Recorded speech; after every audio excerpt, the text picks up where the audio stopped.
சென்னை அம்பத்தூர் அருகே சூரப்பட்டில் வீட்டில் தனியாக இருந்த 70 வயது மூதாட்டி கை கால்கள் கட்டப்பட்டு கொலை செய்யப்பட்ட சம்பவத்தில் 2 பேர் கைது செய்யப்பட்டனர். மூதாட்டி பொன்னம்மாள் தனக்கு சொந்தமான நிலத்தை விற்பதற்கு 31 லட்சம் ரூபாய் முன்பணமாக பெற்றுள்ளார்.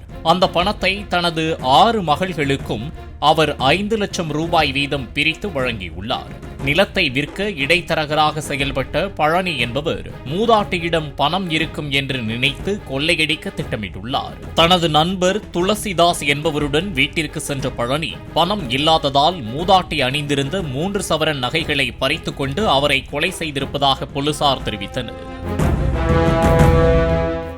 பிளே ஸ்டோர் மற்றும் ஆப் ஸ்டோரில் இருந்து பாலிமர் செயலியை QR கோடு மூலம் பதிவிறக்கம் செய்யுங்கள்.